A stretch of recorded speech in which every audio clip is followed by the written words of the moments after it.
Всем привет! С вами Банана Мастер. Сегодня мы познакомимся с новыми событиями OnChange и сразу применим их в живом коде. Первоначально я покажу, что в HTML у меня уже создан input с типом range. Визуально на сайте он выглядит как ползунок, который я могу перемещать то вправо, то влево. Вообще, этот ползунок отвечает за какой-то выбор по диапазону от и до. Чтобы лучше понять, как это будет работать, я при клике буду выводить текущее выбранное значение из этого инпута. Для этого в JavaScript я уже все подключил, создал функцию, все связал с кнопкой, и также в самом теле функции я уже получил выбранное значение из нашего инпута. И вот таким образом вывожу это в качестве текста в наш дивчик. Чтобы получить выбранное значение из инпута, я использую нами знакомое value. В такой конструкции при клике я увижу 50. Если я перемещу ползунок вправо, увижу 100.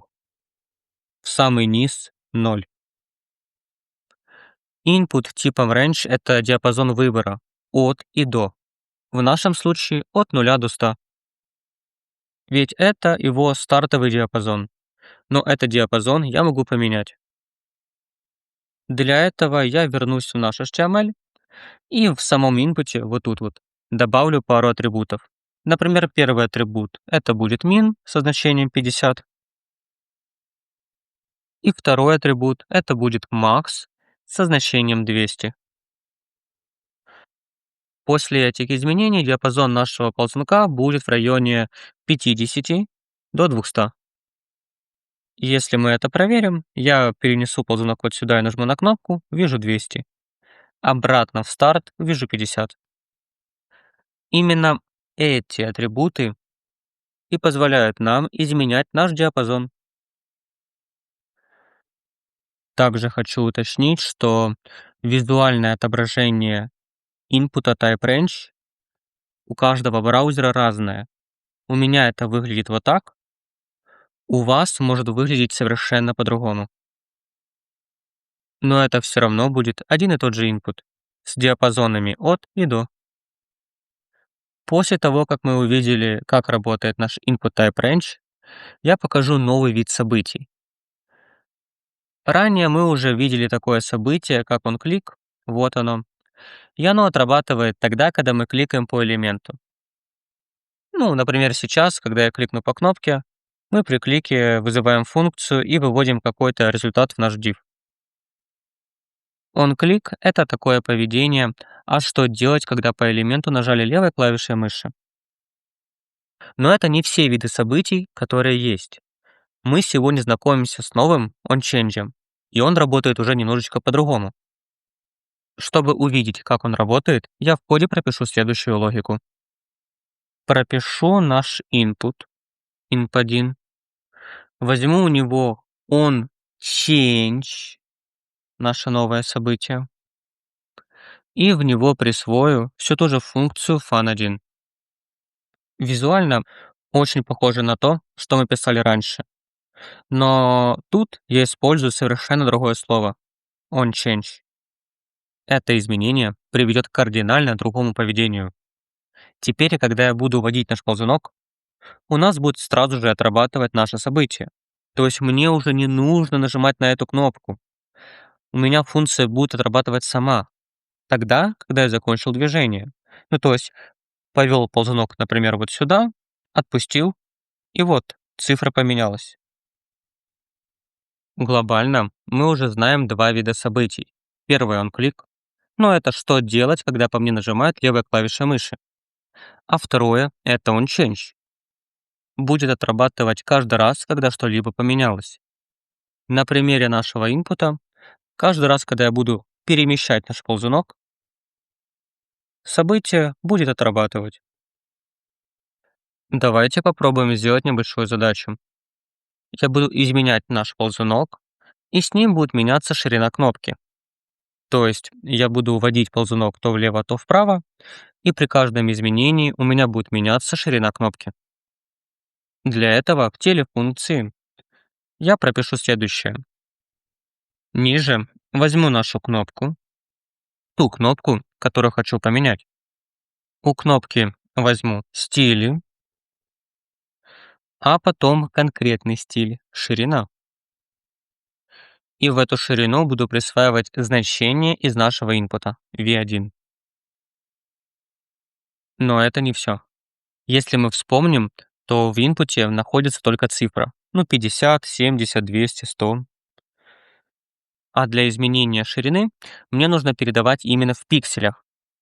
Из-за того, что мне нужно передавать именно в пикселях, мне нужно их добавить.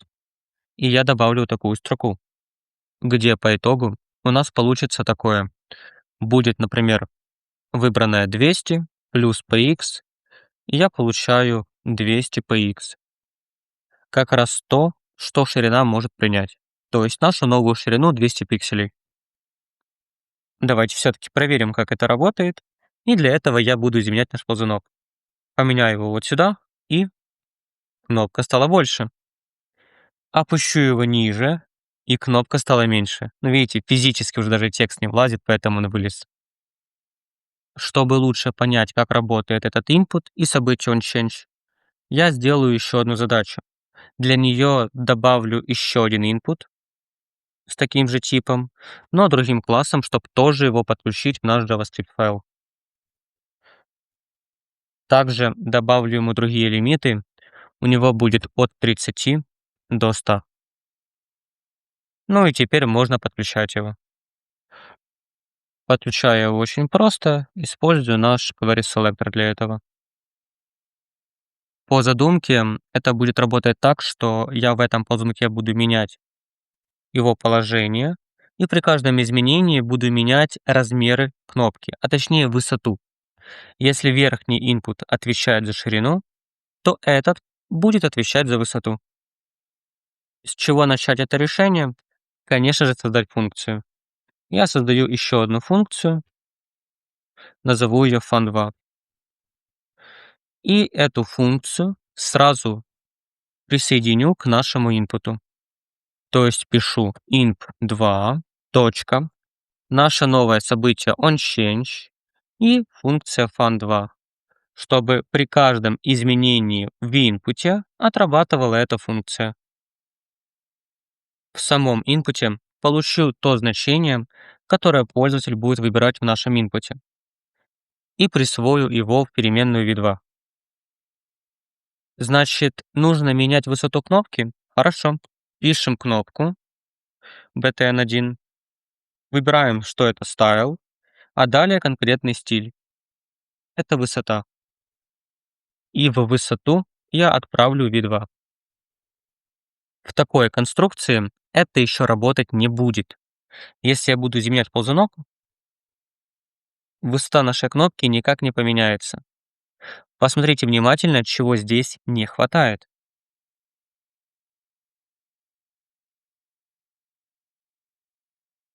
Надеюсь, вы увидели, что не хватает пикселей. Ведь это до сих пор просто цифра, а просто цифра — это неизвестно какой стиль. Но как только я сделаю так, чтобы это было в пикселях, и проверю еще раз, мы увидим, что все работает прекрасно. По итогу мы теперь можем менять размеры кнопки в живом времени. То есть я вот так вот изменяю ползунки, меняю его ширину, высоту и так далее. Что мы сегодня узнали? Есть такая штука, как onChange. Она позволяет кодировать поведение при каждом изменении. Ну, то есть я изменяю положение ползунка, и у нас отрабатывает функция. На этом все. С вами был Бананомастер, разработчик, который может объяснить все.